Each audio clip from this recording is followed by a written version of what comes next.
on this computer. Good day, beautiful friends. It's so nice to be here. And thank you for being here. And I want to thank my wonderful guest, the just fantastic, fabulous Ramona Galey. She's just such a bright light and a delight. And I feel so blessed to have a connection with her and just to kind of watch her on her journey. She is just a blissful human being. And so we're here today and we're going to talk about these connections we have with our dearly not so departed loved ones. And Ramona has multiple people's, multiple loved ones that she can share about. And we just want to uplift everyone. So without any more waste of time, I'm going to let Ramona just say hey and kind of give herself a little intro, and we're going to take off. All right. Well, thank you, Janet, so much. I'm so glad to be here and so happy to be talking with you about this. And I'm really looking forward to the chat. I know we're going to have a fantastic time. And I don't really know what I should tell anybody. I think I'll just let people discover me as we go. All right. Sounds good. Well, I know now you had a partner for 24 years. Yes, I did. Betty. Yes. Yeah, Betty. And she made her transition. When did Betty make her transition? Late 2014. Okay, 2014. Mm-hmm. And talk to me about what Betty was like. I know you guys had a beautiful relationship, but talk to me about what Betty was like when she was here, and then how she started showing up for you after she made her transition. Yeah, so I met Betty. I was 32 years old. I was in grad school. And she was also in grad school, but she was 52, so she was 20 years older than me. And we just met and became the best of friends. And then we fell in love, and then we dated. And it was a beautiful unfolding. And she is an incredible. She kept so much of her awareness of non-physical throughout her childhood. She had a very tough childhood.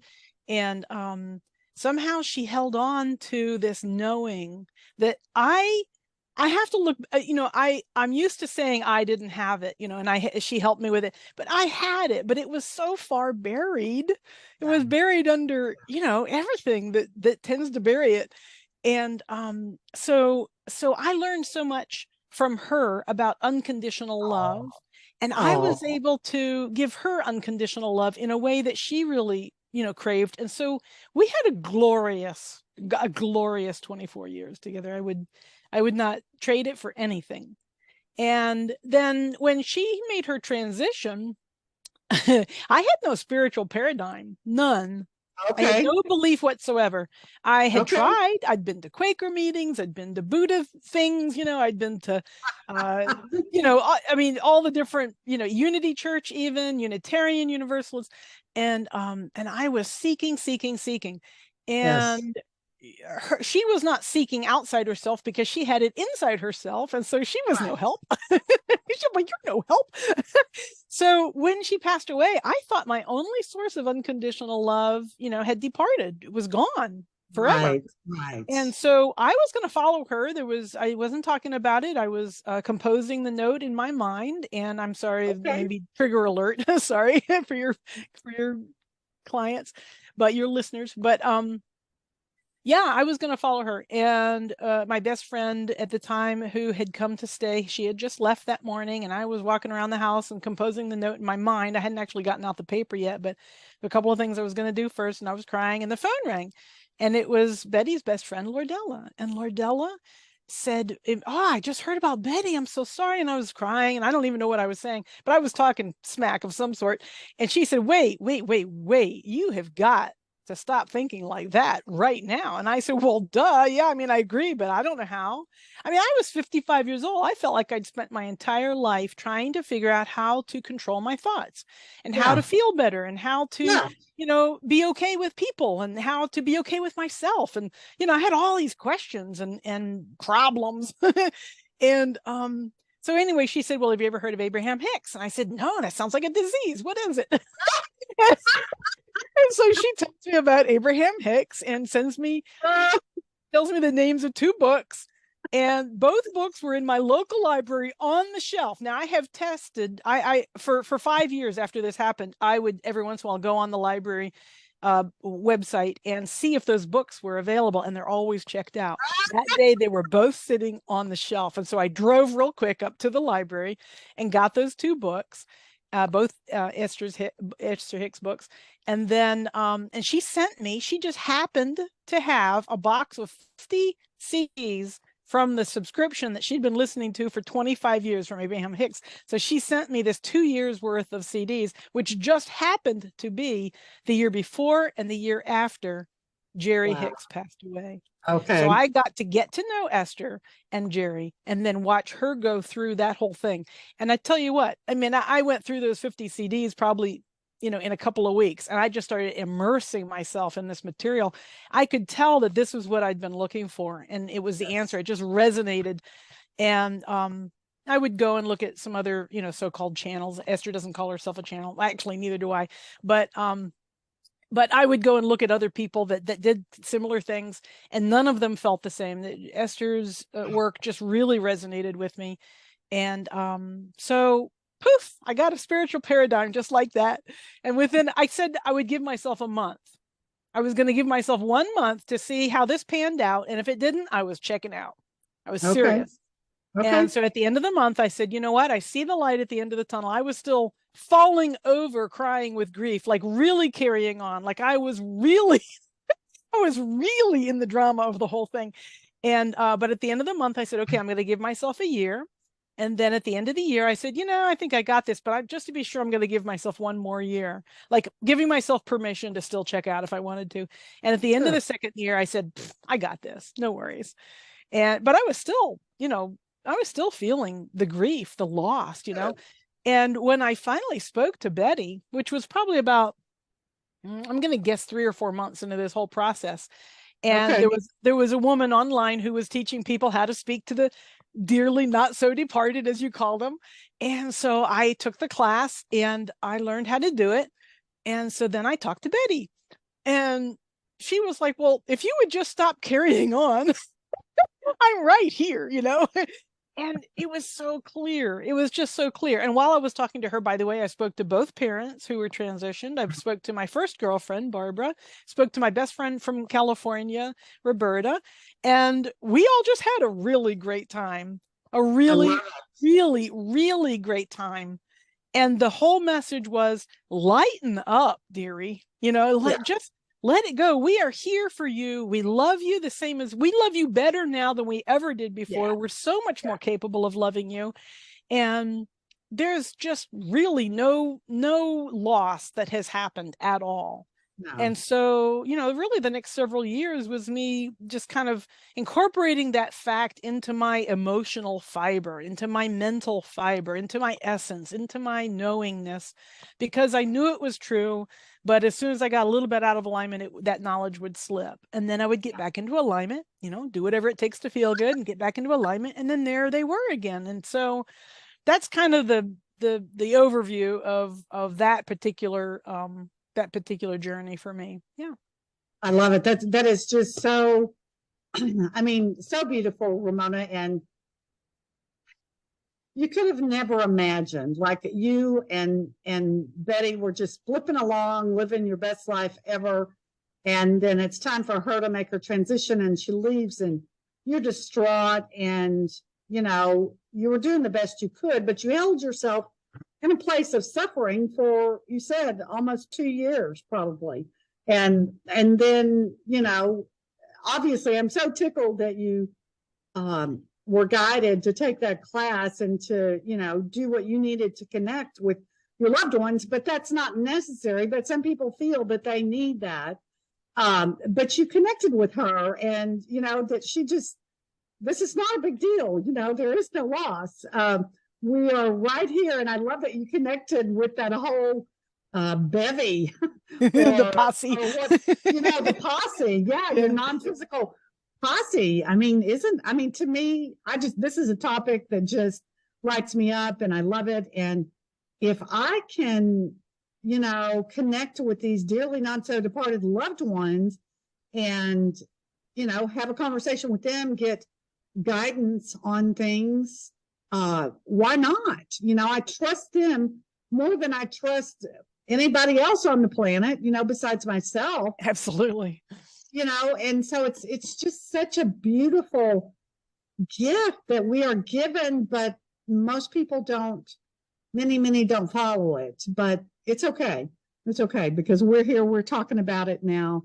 And, but I would love, if you have any funny, fun, uplifting stories that you can share about Betty or any of your posse, your dearly not so departed posse, please share anything.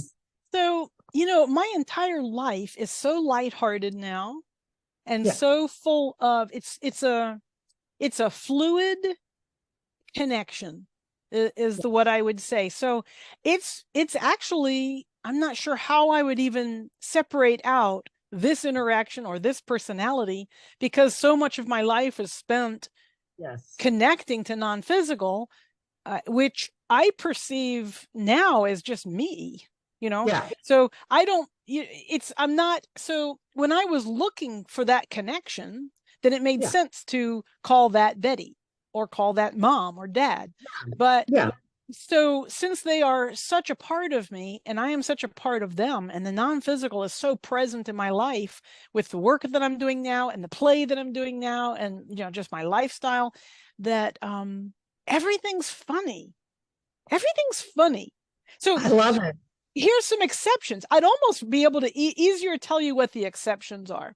So one exception that stands out in my mind was the morning that I got the news that my sister Brenda, I have two sisters, and my sister Katrine called early in the morning to tell me that that Brenda had transitioned. So the way she said it was, Brenda's dead, she shot herself. That was the first words I heard that morning. Right? I burst into tears. I had a very, very human grief reaction.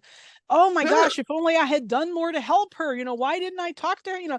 And that lasted for, I'm going to say a couple of hours. I walked around the house just bawling, I'm packing, and I'm crying. And I had a very, very loss-based reaction.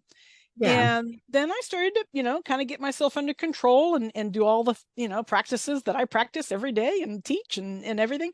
And some friends came and helped, and I didn't have any gas, and it's a long story, but anyway, I ended up at the airport, down near the airport. I was taking a plane the next day. And so then at the end of the day, we had been trying to reach her husband, Keith, my brother-in-law, and pretty much all day, and he was still at the police station. Well, at the end of the day, I found out that they had charged him with murder. Well, that was another whole emotional human reaction. Oh my gosh, if he's done this, oh, I'm so mad at him, like really, really strong reaction. And that lasted another probably a couple of hours. And then, and then I went to bed, and the next morning I woke up and I started, implementing all my processes again. And that was really kind of mostly the extent of my, my sense of loss, my perception of loss, which, I just so purely am connected to my sister Brenda, as well as to Betty and all the, the posse, as we were calling them, that they are so not lost that I don't even know how to think of them as lost. I'm in Maryland right now, where Brenda, where my family is, and I drove to her house the other day. The tag for the car that I'm using was over at their house, and of course she's not there, and of course he's not there. He's in prison, and they're renovating the house for one of their sons, and all this is going on. But just driving in that neighborhood, I could feel her so much more present than usual. But that's not like, oh, this is the only place where Brenda is. That's a co-creation between her spirit and my spirit. And the two of us, connecting and saying, wow, didn't we have great times here? Wasn't this an awesome experience that we had? Don't you just love, the trees and the sidewalk, and remember that fence, and remember the time you were having the turtle, and we had this big joke about, I'm out walking my turtle, and, like all of this like positivity and love just flowing. And but if I didn't have the paradigm that I've got now, the perspective on it, I could have interpreted that very differently. Oh, this is where Brenda was, with heavy with memories. So it's really, really, really just perception. It's just the knowingness, the connection. Oh my gosh, this is so good. This is so good. Right? Yeah. So yeah, I can more easily think of the exceptions than I can of the it's all just fantastic. Well, and I love that you are just living in that blissful blended being. I call it blended being state, because it's when we integrate and when we merge with our source energy. We're really and we never really are separate, but we're kind of trained and taught to look at it as separate. And we get it when we get it. And but yes, I've had the same, that's the way I look at myself, is the blended being thing. And there are times when I can feel their presence, like, our mutual friend, John Porter, who made his transition in July of 2022. He made his transition, and I was thinking about him around his birthday, which was the end of October of 2022. And I was thinking, oh, JP, it's your birthday, and because I would always text him. And the year before, I had sent him a voice message and sang him happy birthday, like Marilyn Monroe did for JFK. and he just cracked up over that. I don't know. I just got this impulse to do so. And so I left him a voice message, singing that. And of course I can't sing, but it was fun. It was fun, and it made him laugh, and it was fantastic. So I went to the grocery store and walked in, and there was this disheveled man, probably around my age. And it's like a Whole Foods type store. It's called Natural Grocers, and I love to go there. It's a small store, but really high quality produce and products. And so they have this orange juice, this organic orange juice that I love, that's very healthy ingredients, minimal processing. So anyways, I bought a lot of it. He made a comment. This guy said, wow, you like orange juice? And I'm like, yeah, I do. And so that sparked up a conversation, and he introduced himself and he said, hi, my name's John. And so, I knew, I giggled for, days after that, because I knew that was JP showing up, just saying. So there are physical signs, and then yet there are people that the only way they can connect with their non-physical loved ones is through, like, the dream state, which that doesn't work for me, because I don't remember my dreams. I don't ever remember my dreams. So yeah.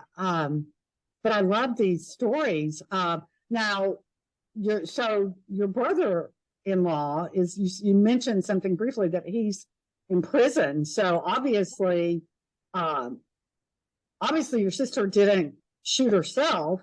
Right. Yeah, she was shot. Yeah. Wow. Okay. Wow. But again, and I know, typical society would just be freaked out that we're having this conversation. But we know that there was a purpose. I mean, that was some kind of agreement. Absolutely. Absolutely. I know that with every fiber of my being, that we all get to choose. We get to choose everything, including our transition. We choose our birth. We choose our parents. We choose our environment. We choose our vibration. And that determines pretty much everything that happens to us and with us and by us. And then we choose our transition. And it's beautiful. And from my perspective, for me to question anybody else's choice about anything is actually kind of disrespectful. It's like, I really, really, really support everyone making their own choices. And, like Abraham says, the basis of life is freedom. And it's absolutely true. And anytime I'm not feeling free, I'm not looking at it the right way. I need to step back and regroup a little bit, because we are all just constantly free. And the transition is probably that ultimate expression of that, right? You live your life and you're on the physical plane. And so the physical plane introduces some perceptions of limits, and we Yes. challenge ourselves and we overcome and we do this and we expand and we learn and we love and we laugh. But that transition, that is the ultimate expression of that freedom. And so it's really quite beautiful to me, quite beautiful. It is. It is. And when I visited with Abraham in the hot seat, which was 5 months after my husband, my husband committed suicide. 5 months. We went to, I took him to his first Abraham workshop, and like 3 weeks later, he committed suicide. And then I was like, whoa, I had some stuff to process. Because it was one of those abrupt things, but there was part of me, and the greater part of me, I'm going to say, Ramona, knew that nothing had gone wrong. Nothing had gone wrong. But everybody else around me, looked at it. And so it was an interesting perspective. And plus, way back then, like back in 2007, 2008, the Abraham Hicks material wasn't as readily as available as it is today. Right. And so it was an interesting journey, because the only one I had to walk that path with was me and my posse of non-physical people, which at the time, was my husband and my grandmother, my grandparents, and then a brother. There were people, there's sure. Because there's always people, but I mean, it's like, I've listened to the wonderful segments with Esther and Abraham where Einstein showed up, during one of her sessions. And it's like, oh my God. And I remember that very distinctly, listening to that session, because I could feel Einstein's energy too. It was so awesome. And just, like knowing how to do things that I typically don't know how to do. I don't know if you've had that experience, but absolutely. It's like, how do I know how to do this? Because I've never studied it. I've never, it just like I'm having some issues, hardware issues with my laptop. And I just kind of knew intuitively what to do to lessen the impact until I can get it repaired. And it's like, how the hell did you know? Yeah. How the hell did you know to do that? But it's, I don't know what else to say besides it really is blissful is the only term. Blissful is really the only term that describes it appropriately. Yeah. Well, and the thing that I love is that we can actually tune in to the non-physical aspects of anybody. They don't have to actually be transitioned. They could be still alive. Right. They could be not born yet. And we can tune into them. And get whatever assistance we're looking for. When Abraham talks so much about assigning things to the manager, and the placemat process and all that, that is so important to me, because I don't want to spend my life force energy on this planet, in this beautiful physical plane, doing stuff that I don't feel like doing. Yes. Thank you. Thank you. Thank you. And that includes getting help on any aspect of any issue from whoever is the best go-to person, to get some insight, or to get, like you said, like that intuition on what to do about your computer. I think we are all calling on all of that way more than we are consciously aware of all the time. If we're open at all, if we're expanding and aware of our own, it's all right there for us. Absolutely. It's so beautiful. So beautiful. It is. And to get to be a physical human, and because this is not mainstream conversation, we are definitely on the leading edge here. We're on the leading edge. Well, and so are all the children, the only reason this is not a mainstream conversation is because mainstream people suppress eventually, they learn, they feel pressure to, we feel pressure to suppress all this information, as I did. And That's what I did. and there's nothing wrong with that. You know, we get to do it however we want, and nobody's going to come along and say, oh no, you're doing this wrong, you need to be more open. So it's really our choice. And so when the children are so open and they're more and more tapped in and tuned in and turned on, as Esther likes to say, or as Abraham likes to say, the further I go along on this physical plane, on this timeline, and the more I see what the children, how they're vibrating and how they're emanating and how they're learning and how they're adapting and how they're interpreting. I mean, it's just so magnificent. There's no reason why this conversation can't be mainstream. Like, I believe it is becoming more mainstream all the time. I believe, especially since COVID, the mass summoning all in the same direction for the same things, for the first time probably in the history of the planet, so many people all connected through this internet, that's so beautiful and connects us all, and all of the social media, and, positives and negatives aside, there is a chance for all of us to kind of go, you know what? You're right. I want that too.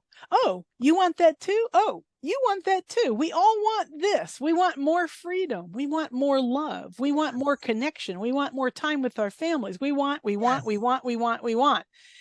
all of that is headed so purely, such a solid stream of desire and summoning and intention and focus and calling and allowing, that's a tidal wave. We are right now in the middle of this tidal wave of well-being, and don't let the media convince you of anything different. We are doing it. We are leading edge right now. And so there's no reason why this conversation can't be completely mainstream, as far as I can. And that's what I love about me being called to do this, because I'm going to say straight away, I never wanted to be on camera. I wanted it to be behind the scenes, written word. And I think that's why I held it off for so long, because I was trying to force myself to do it that way. Right. But then when I was called to do it, to jump on a Zoom and to do this, it's like, you just have to get over yourself. You just have to get over yourself and, let the message be the message. But I know that I'm here to talk about the subject and to let people know that nothing has gone wrong. We don't have to mourn. And, I'm sorry, but it's comical to me when I think of, well, because I laugh about this topic. I'm dead. But think about the Queen, when the Queen made her transition and they have all this, I'm so thankful that I didn't reincarnate as a British citizen, and no offense to any British citizens, but I just think their pageantry and the whole mourning and, everything, it's like, oh my God. And good and well that the Queen didn't want any of that in her transition state. She's like, what are you people doing? She doesn't. She thinks it's there's people that stood in line for hours to view her coffin. It's like, oh, we don't have to, and I think that's just the beauty of this expansion. I'm going to call it expansion for us as individuals and for humanity as a whole around the world. And but in the end, we have to do what feels right to us. Absolutely. That's, and that's what this is all about. If it feels good, do it. And if it doesn't, don't. Well, and how do you know something doesn't feel good unless you allow yourself to actually experience it? Right. So I see so much of this, people trying really hard to be fill in the blank. I'm trying to be a nice person. I'm trying to be a good person. I'm trying to be honest. I'm trying to be enlightened. I'm trying to be spiritual. I'm trying to be religious. I'm trying. And so that's, like Abraham calls that sticking the happy face sticker over the gas gauge to pretend that you're not out of gas. And so what better way than to determine how much gas you've got than to look at the gas gauge, and drive around and feel those emotions, just really allow the thought behind the emotion to emerge so that you can say, wait a minute, I don't really believe that thought. Or that thought's not serving me. I'm going to look away from it now, but not because I'm suppressing it or repressing it, because I look at it straight in the eye and say, I love you. You're good. And now I'm going to focus over here. And just Right. that moment, you can do that to a thought, to a feeling, to somebody else's action, to a should. You know, if you're shoulding on yourself or somebody else is shoulding on you, you can say, okay, I hear you. I acknowledge you. I embrace you because you're beautiful. And now I choose better. I choose Yeah. something that feels better. I can't choose it if I don't know how I feel. Right. Exactly. And Yeah. it is a process, and we get to choose to make that decision to see things differently. And that's, that's the beauty. That's really, I just think that's so beautiful. And this playground with these, because it's not just the people. And I love how they are so intently focused on us. Yes. Just like you had mentioned something about that, your posse of dearly not so departed people, told you that they were so intently focused on us, more so than when they were in their physical body. And I've always felt Yes. this. I had an experience. Oh, good Lord. It was my dad made his transition like in 1994. And this was 1996. And we had sold a property in a town. It was a rental property we had that was a couple of hours away. And I had to I had to sign some documents and get them to FedEx. This is when I lived in the Dallas area, and get these documents to the FedEx place at DFW, before the end of the day, so they could make it so the closing could go through the next day. And it was after work, and I don't know, I had a lot going on back then. But I remember being in the car, and I kind of knew that was way before we had the Google and the Google Maps. Right.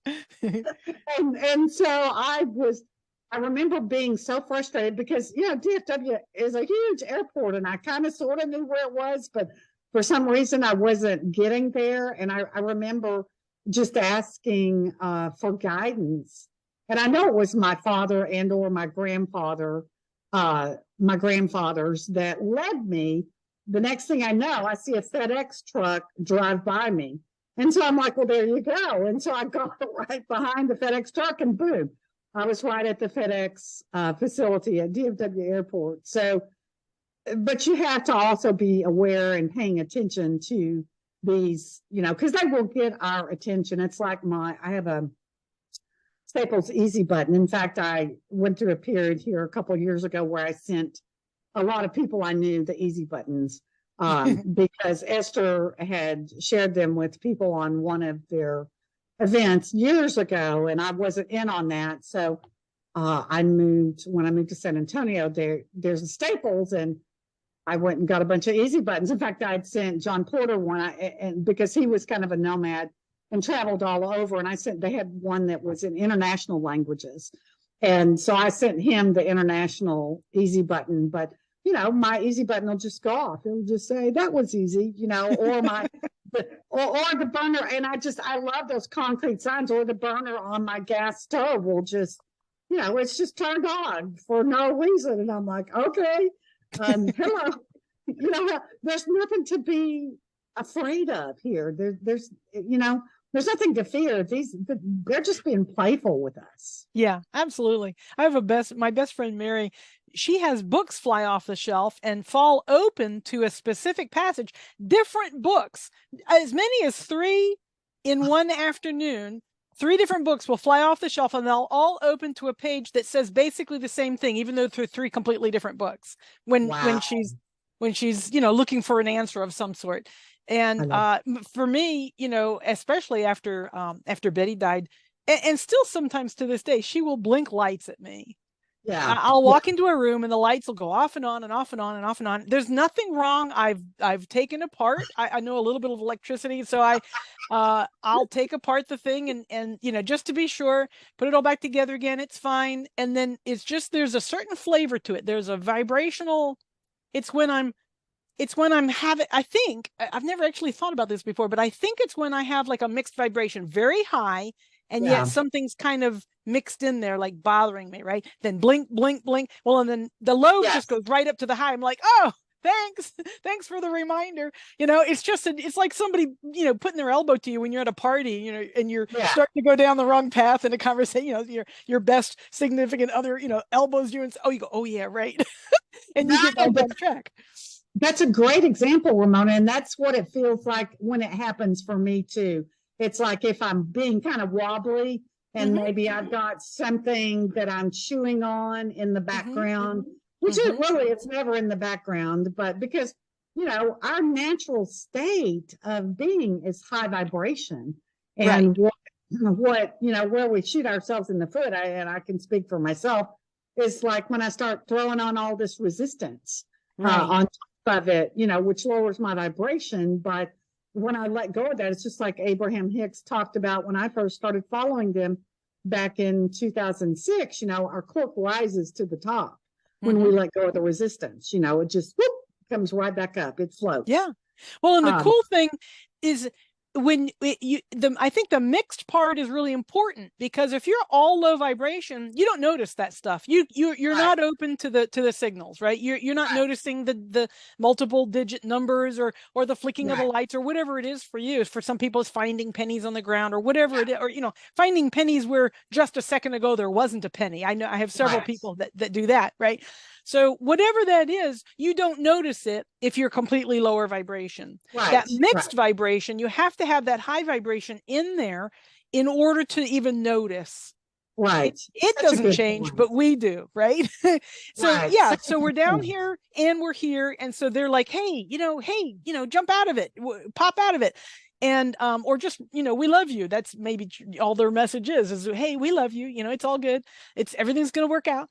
And, but yeah, so when I'm really, I haven't been really low, consistently, solidly low, really pretty much since 2014, because I immediately part of me started separating. There was this low part down here in grief and this high part up here in knowing and understanding and connecting.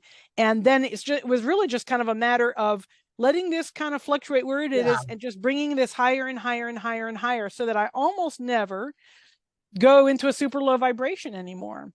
So, but that's the key. You got to have something in your life going well, and you got to focus on it as much as you can, and do whatever it takes to feel good, do whatever it takes to raise your vibration. And then you start seeing this whole other world that has always been here. It's always here, but we can see it then, we can feel it, we can participate in it. And that's the beauty. That's what we came here for. Exactly. Because perfect, we didn't come here to suffer or to struggle or to be sad or no, never that. None of that. That's not why we're here as humans. We came to be blissfully happy. That's and it doesn't matter. We're not supposed to suffer and struggle, and life is supposed to be easy. It really is supposed to be easy and joyful. And joyful, exactly, and joyful and blissful. Just this state where we're just blipping through life, having fun. But then we layer in the religion and all that fun stuff, and that really. But that's also, like you said before, it's also a choice. But oh my gosh, what a beautiful point about the mix of the vibration, and that how the contrast is always a blessing. Always a blessing. Yes. But how if we are naturally at that high vibe state, but then we've got some resistance, and how our dearly not so departed posse of loved ones, those we know and even those we don't know, like Einstein, can flicker a light. I've had that. I've had a funny thing for me is when my husband turned 40, and that would have been, oh Lordy, that was a long time ago. That would have been like in 1996 when he turned 40. And we threw an incredible surprise party for him. And in order to keep him off our trail, because we put 40 confetti in the invites. I don't know why we did that. That's I'm sure people were annoyed as hell about that. But the funny thing is that 40 confetti has followed me everywhere. When I moved from Dallas to Denver in 2008. I have an antique piece. It's a buffet, a sideboard that belonged to my grandparents' family that my husband refinished. He worked with his hands and woodwork. And in there, because we had to get him off of get him off the scent of our trail because he was kind of onto us. And we were determined this was going to be a blow his socks, we were going to surprise him. And so a friend made these, she took eggshells, like a dozen eggs, and somehow, I don't know how she did it. Well, anyway, she rinsed those shells out, and how she didn't crack them into a million pieces, I don't know.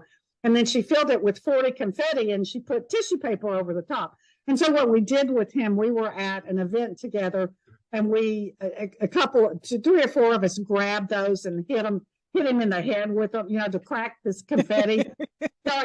Because he had seen a piece of 40 confetti at the house, and it's like, oh no, we got to cover up our tracks. So anyways, my friend was brilliant. But the funny thing is that 40 confetti followed me to Colorado. Now, mind you, I moved, that buffet was in storage, like in one of those, where you put it in the box and they put it in a warehouse. So a pod. It was in a pod in Dallas. And then that stuff got offloaded from the pods onto a moving truck that my brother and I drove to Colorado. And then from there, it got offloaded from that moving truck into my condo in Denver. And then that was like in October, right before my birthday in February of 2000. It would have been 2009. I looked down, and there is this piece of 40 confetti on the floor, on the carpet. I'm like, okay, where did that come from? And I had the same thing happen. I had a milestone birthday in 2022, and the same thing, a piece of 40 confetti showed up, even though I'm well past 40. But I knew where that came from, I knew. Absolutely. And where that 40, because it's not like I've got a bag of 40 confetti in that sideboard. It just must have gotten through the years. There must be some, I don't know, this stuff is falling out of the sky into my house. Well, I think that the energy that creates worlds can easily make some confetti show up for you every once in a while as a way of saying hi, just like the dollars and the pennies and the special rocks and the flickering of the lights and stuff. I mean, that's all just child's play for them. That is no big deal whatsoever. It's so easy. I know, but I just find it incredibly fun, to know that they love us so much, and it's just this pure, liquid, unconditional love. And there's no, and I know beyond a shadow of a doubt that when we make our transition, and that's what Abraham told me when I visited with Abraham in the hot seat in April of 2008, they said, when someone makes their transition, it's reason to celebrate. Yes. It is a joyful experience, and it's a reason to celebrate. Yeah. And so I know for a fact that there's no, we leave all the worldly stuff behind. And that was the other gift for me too, Ramona. And I don't know if maybe it worked like that for you, but once, with my husband in particular, I no longer fear death after experiencing that with That's right. him. Yeah. Because I realized that it's not a big deal. We just change states. Our physical state, our physical body is not there anymore, but our energy lives on eternally because we're eternally. Yeah. Yeah, I've heard, I think it was Abraham who said that it's really just like getting up and walking out of the theater. Like you've been watching a movie and you've been all enthralled with it. And then it starts to lose its luster for you. And after a while you say, you know what?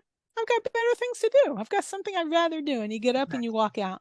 And it's just that simple. It's just that easy and really just that beautiful because, out in the lobby is everything you ever, wanted.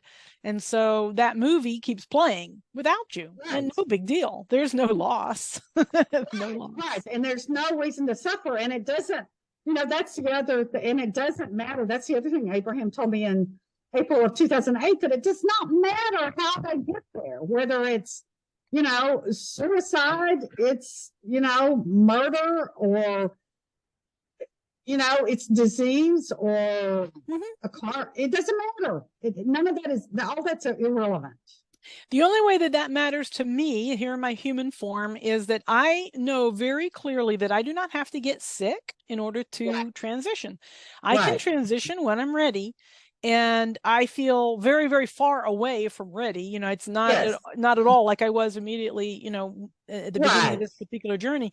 But I also just really know that it's my choice. I am so free. It is so much my choice that I do not need to have some big bunch of drama about it. I can go to sleep one night and just not wake up. And so many people do that, but to me, they're like the unsung heroes, right? Everybody else has to make a big dramatic exit. And, just like being on a Facebook group, right? How somebody says, well, I'm just so upset, I'm leaving this group. And then of course, everybody comments, well, you could have just left, And so in fact, right. Yeah. So I love calling contrast drama for that reason. So my guides told me once that they told somebody who was asking them questions on my behalf. At that time, I was not talking directly to my guides at that point. And they told them, they said, it was some question about what from me. And they said, well, Ramona enjoys a bit of drama. And then they went on to say that. And I remember even at the time, because I was receiving my guides, I was like, talking about? I'm like the least dramatic person I know. And then I chewed on that for like another 2 or 3 months after that. And I decided, you know what? I love calling it drama because I love owning that it's all of my own creation. It's all mine. And so drama, I can almost imagine myself, if I had long hair, which I never did. I mean, I did, but I couldn't flip my hair. But if I had hair that I could flip, I could be like, oh, I'm, that's just how I am, Yes, like that. Beautiful. Perfect.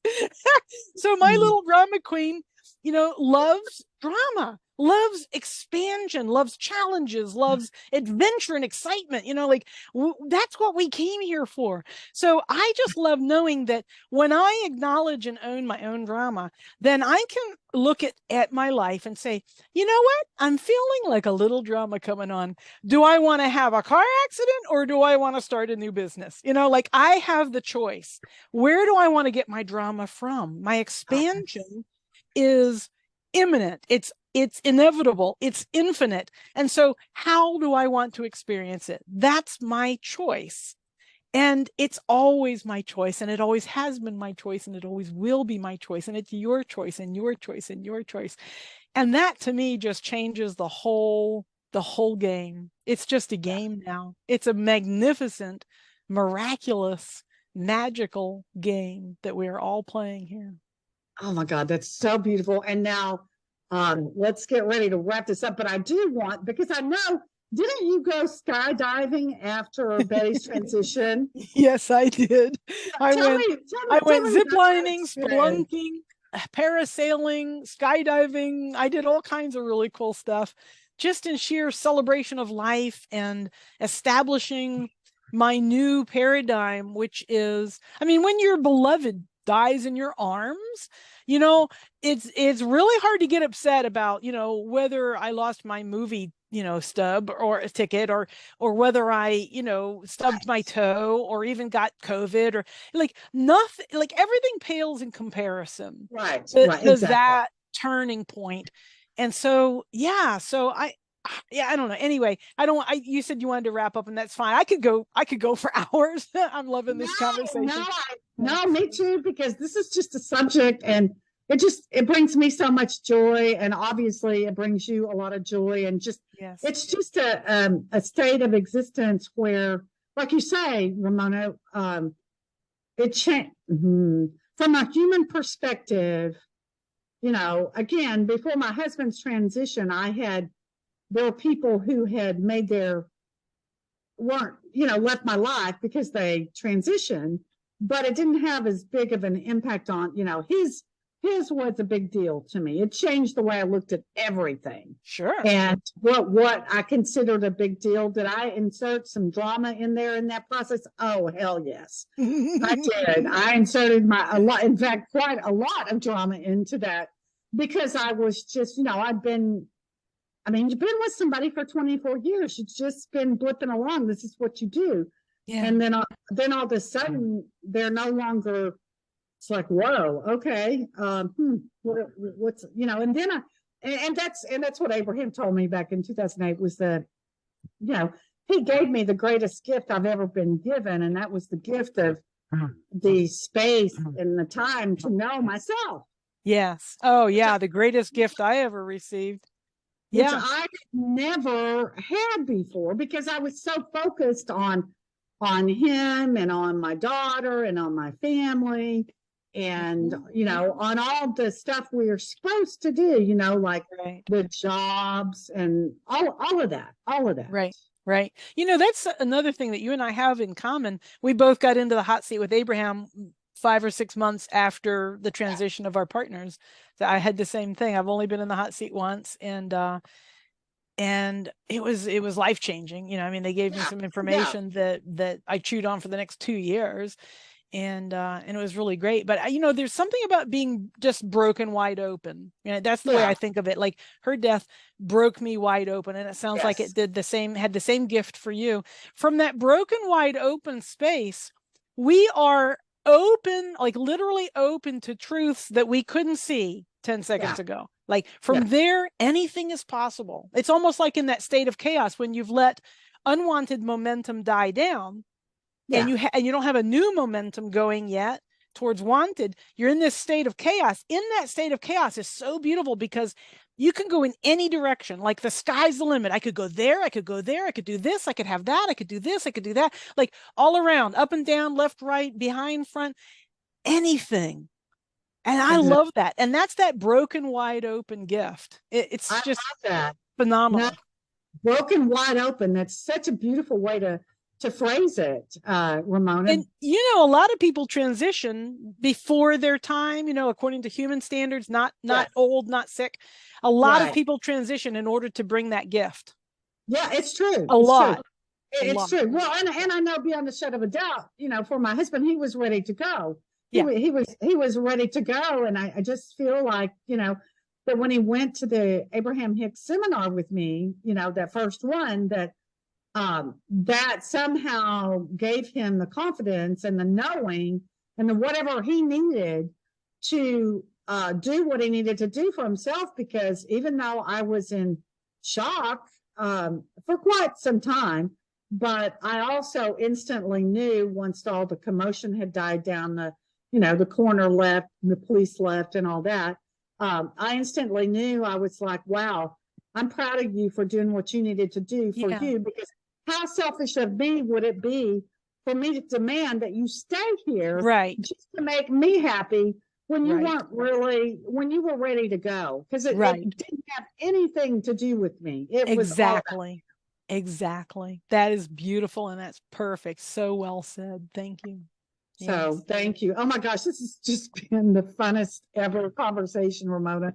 Thank you. And Ramona is an amazing she's an amazing mentor, vibrational mentor, I think is kind of what you call yourself. So I want to give the listeners a way to contact you. And of course it will be posted on YouTube. There'll be a slide at the end that says how you can get in touch, but talk about what you do for a minute.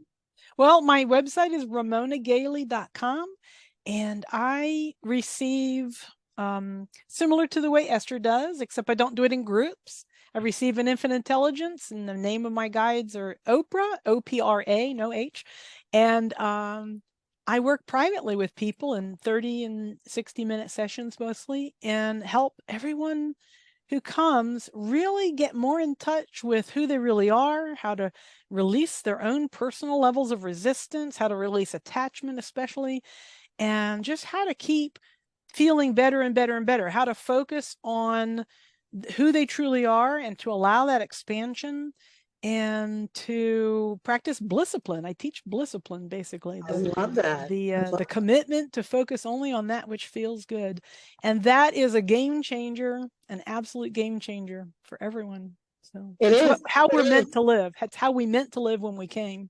Yeah. Exactly. And I can vouch. I've had a few sessions with Ramona, And I can tell you that those sessions are life-changing, and they are Oh, very thank you. uplifting. And her energy is just, and guidance, it's just off the charts. I mean, it's Thank just, you. she's an Oprah's amazing, energy and guidance, but yeah. she's an amazing human, just Oh, a thank human, you, Jean. human and non-fit, well, with this powerful non-physical guidance flowing through and to her all the time. So Thank you so much. thank you. This was just like, oh my gosh, fun. This was so much fun. Thank you for asking me. I really enjoyed it. Thank you so much. I'm gonna say have a beautiful rest of your day.